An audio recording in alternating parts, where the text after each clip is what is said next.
Hello, ma'am. Hello po. So, another property? Another vlog? Ay, mali. Alright, mga boss, mga ma'am, mga sir. Saan tayo ngayon, Castillejos? Kasi nasa Casti po kami ngayon. Property po, farm lot. Ma'am, ilan to? 1.4 hectares. 1.4 hectares. Ang ganda po ng location. Very accessible. Malapad yung kalsada, ano po. And mountain view. Yon. May mountain view po dyan. Ito yung property, mga boss, banda rito. Hindi kasama. Hindi kasama to, mga boss, ha. Banda rito, mula dun sa may stick na yon, 60 meters po hanggang dito. Diretso doon, pasilip natin kay Chococoy.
Alright, mga boss, ito yung property.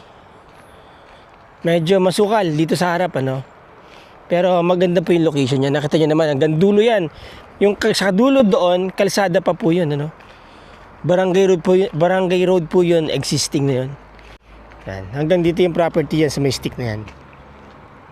And then papasok dito papunta dun sa likod. Alright, punta po tayo dun sa likod, mga boss, no.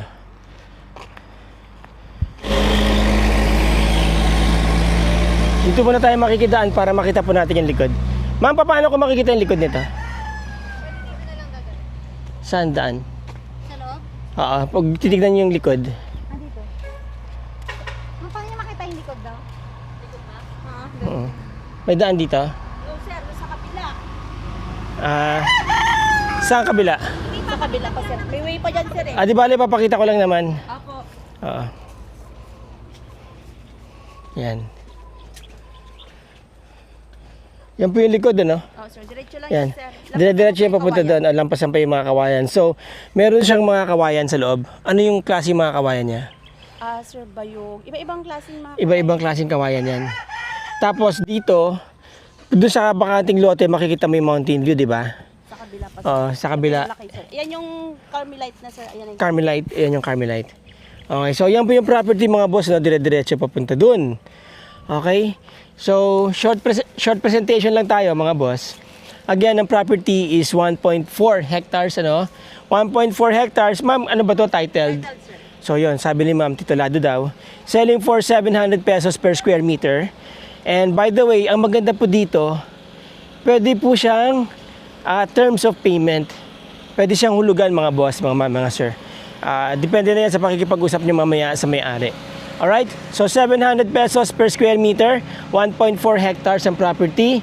Napakaganda ng location. Parang may nakita kong ano, walang irrigation ano.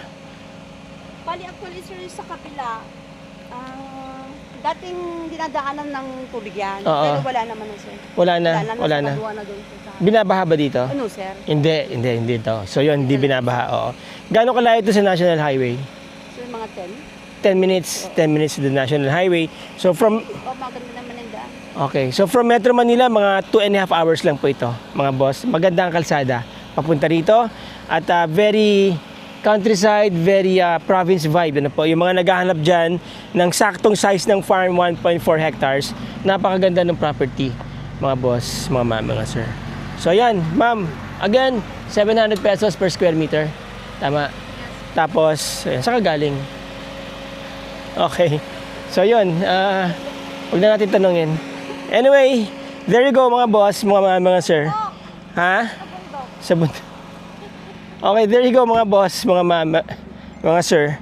Anyway, yung pong mga naghahanap nga, sabi ko, ng country vibe, province vibe na lugar, farm lot, malapit po sa National Highway, malapit din sa Metro Manila, then this is a good spot. Maybe ito na po yung hinahanap ninyo mga boss. Alright? So, 1.4 hectares, 700 pesos per square meter. So, magkano lumalabas yung 1.4? 9.8.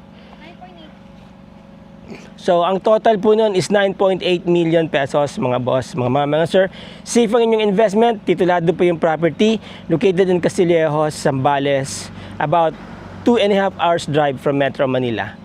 Again, maraming salamat sa inyo, mga boss, mga sir. Till the next video. Ciao.